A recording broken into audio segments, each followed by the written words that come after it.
شاہد کرنے والے کوئی اور لوگ ہوں گے، مسجدوں میں بیٹھنے والے کوئی اور لوگ ہوں گے.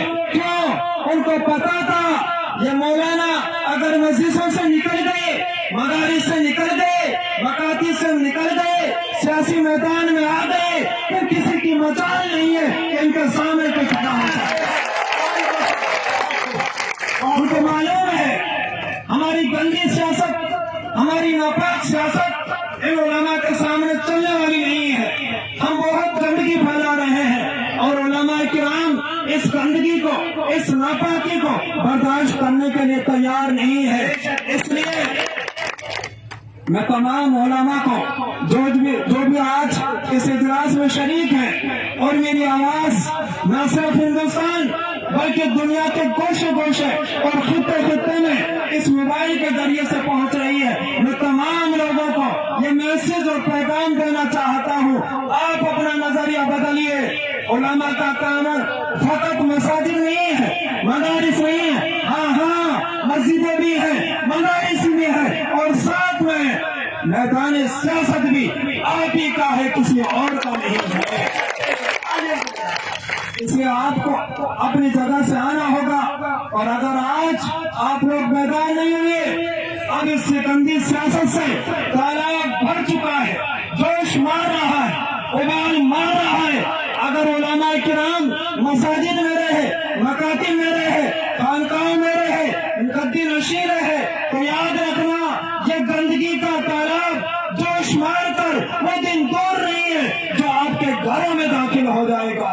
اس لیے اس نجاست کو دور کرنے کے لیے آپ کو مدارس سے نکال کر، مساجد سے نکال کر ان تمام لوگوں کو سیاسی میدان سے دور کرنا ہوگا جو حضرات اس سیاست کو بدنام کر چکے ہیں. اس لیے میں بتا دینا چاہتا ہوں آج کے سلسلے سے یہ بات کہ دیکھیے دین اور سیاست کا کیا تعلق ہے. ایک مشہور حدیث ہے، الایمان بضع وسبعون شعبہ افضلها قول لا الہ الا اللہ وادناها اماطۃ الاذى عن الطریق. آپ کو یہ تو معلوم ہے راجنیتک M L M P, sarpanch, پردھان، ڈائریکٹر، ضلع پارشد، ایم پی وغیرہ وغیرہ، ان لوگوں کا کام بجلی کا انتظام کرنا، راستوں کا انتظام کرنا، نالیوں کا انتظام کرنا، پانی کے بہاؤ کا انتظام کرنا، گندگی کو نکالنا. جب آپ یہ سمجھتے ہیں کہ اس راجنیتی کے اندر یہ گلیوں کا کام ہوتا ہے، راستوں کا کام ہوتا ہے، تو میں بتا دینا چاہتا ہوں آپ کے سامنے یہ حدیث ہے جس میں نبی کریم صلی اللہ علیہ وسلم نے ارشاد فرمایا ایمان کے 70 سے زائد شعبے ہیں. سب سے افضل شعبہ لا الہ الا اللہ، اور ادنا شعبہ اماطۃ الاذى عن الطریق، راستے سے تکلیف کی چیزوں کا ہٹا دینا ہے. جب تم یہ مانتے ہو راجنیتی کے اندر گلیاں بنانا ہے، سڑکیں بنانا ہے، میرے بھائیوں یہ جو 1400 سال پہلے میرے آقا نے، آپ کے آقا نے فرما دیا تم یہ چاہتے ہو تمہارا ایمان کامل اور پکا ہو جائے تو راستے سے بے تکلیف چیزوں کا ہٹانا ہوگا، ٹھوکروں کا ہٹانا ہوگا، کانٹوں کا ہٹانا ہوگا. تو اس کا تعلق ایمان سے ہے اور یہ چیزیں راجنیتک منچ سے ہوتی ہیں. تو میں کہنا چاہتا ہوں اے علماء، اے اماؤ، تم اپنی جگہوں سے نکل کر ان راستوں کو صاف کرو.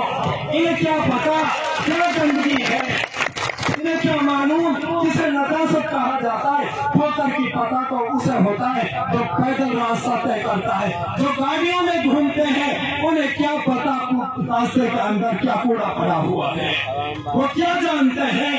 جو فارچونر میں گھومتے ہیں، جو گاڑیوں میں گھومتے ہیں، جو ہوائی جہاز میں گھومتے ہیں، انہیں کیا پتا سماج پانی کے اندر اپنا پائجامہ اور لنگی کو اوپر چڑھا کر جب راستہ طے کرتے ہیں، انہیں کیا پتا کہ ہماری مستورات اپنے کپڑوں کو ناپاک کر کر جب اپنے گھروں میں داخل ہوتی ہیں انہیں راستہ طے کیا نہیں، راستے کی اسے پتا ہے جو راستوں پر چلتا مانتا.